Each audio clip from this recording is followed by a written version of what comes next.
Hi, welcome to War and Pieces, and this week we're covering a game that I've always really enjoyed and finally got a chance to get the expansions and everything else and finally get it to the table with my son, because my son is a big World War II buff. And I've talked about this game, I've talked about the one in the past, and that's none other than Panzer. So why don't we go down to the table and take a look at it. Okay, so I'm not going to explain every single rule. I'm just going to go over and give you a brief, basic overview, and then we'll head up top and get my final thoughts. Just for show's sake, I took out a couple of tanks here. We've got a Russian tank and, of course, a German Panzer. Now, the way the game works, and as you can see, you get one map with it, which is one thing that I was kind of disappointed with, is that you only get the one map with the basic set. You get a bunch of other maps if you buy all the expansions. So taking a look at the tanks, they have, of course, their name on them. And of course the map will have different types of terrain like hills, and if we back up a little bit we can see woods and other things, bocages that'll basically, like every other war game, cause some modifiers. Now these bottom numbers here are movement. First of all, the T stands for tracks because they are obviously tanks on tracks. It's I believe the 7 is for dirt roads, and then the 11 is for on just complete roads or paved roads. You can move that many steps. The way the game basically goes, it goes into a spotting phase and then a command phase. The command phase is what will happen is you will put down chips face down, and they will have either move, fire, or overwatch on them. Just trying to pull a couple of these out of the old bag here. And what you'll do with these, you'll turn them face down, and as you can see, you could put them on each person, and the other person is not going to know what you're going to do. Now the next thing is the initiative phase, and this is a big deal because the initiative phase, the person gets to fire right off the bat. So, because you go right into combat phase and then movement phase. So it's not movement phase and then combat phase. And what would happen is, if you're on Overwatch, that's the only way that you would be able to return any type of fire. Now, this game comes with some beautiful cards. And what they do, and we're going to back out a little bit here, and what these cards have is a bunch of modifiers on them. Okay, there is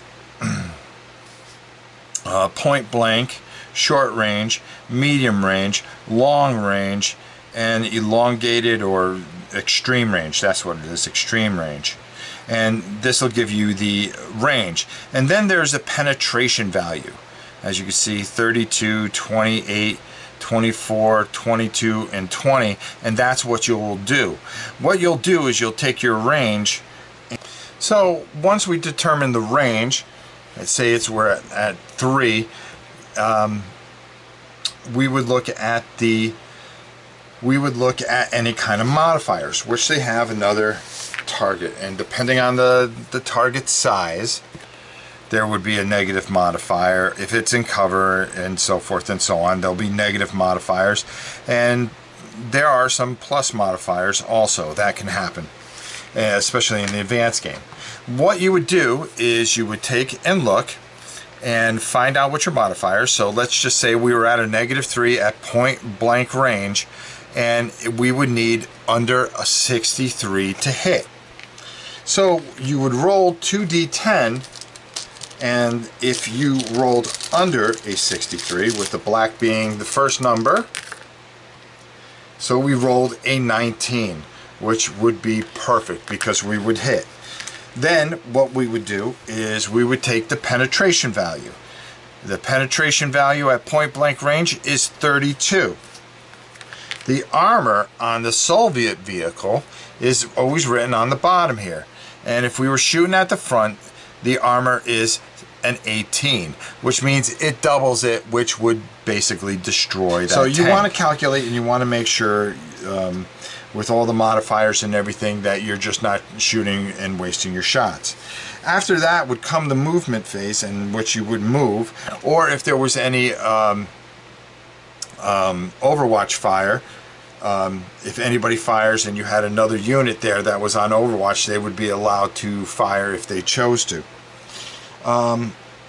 After that, there's an air phase, and then your adjustment phase where you figure everything out and so forth and so on, and then you would go back to your beginning steps of a spotting phase, a command phase, and then the most important, of course, is the initiative phase.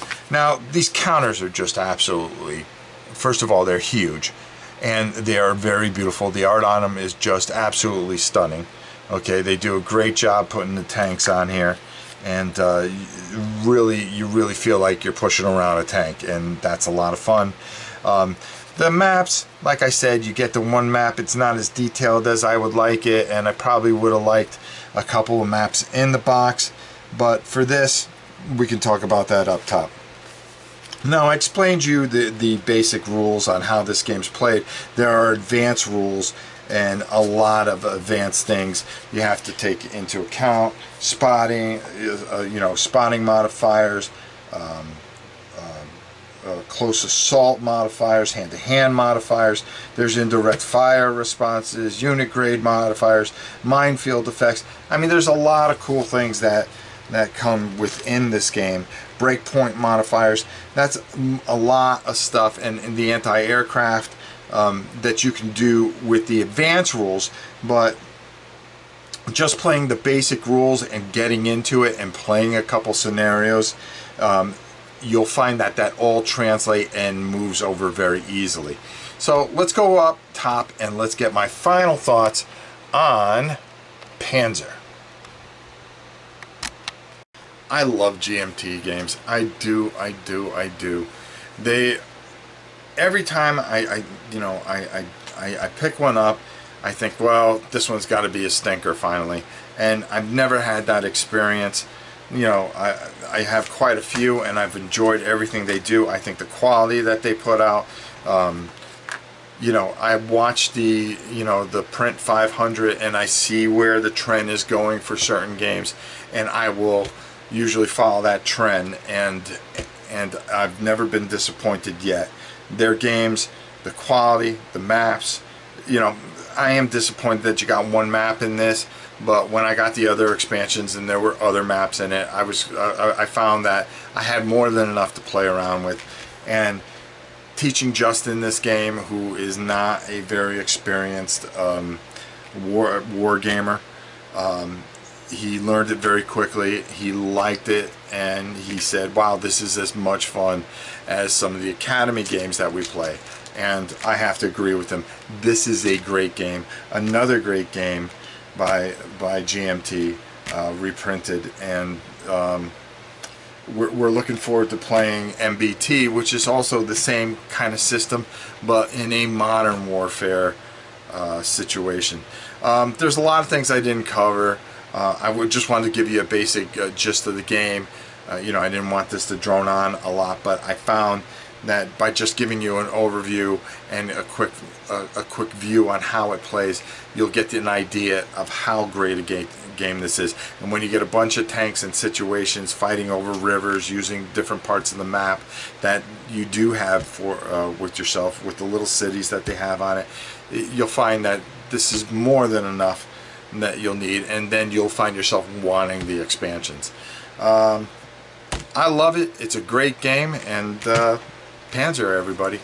If you have to go out and get one game, it's reasonably priced, a lot of fun, and it's a great basic war game to get maybe your son or daughter into. So that's it this week from War and Pieces. Until next time, I'm Rob Warren, and we'll see you soon.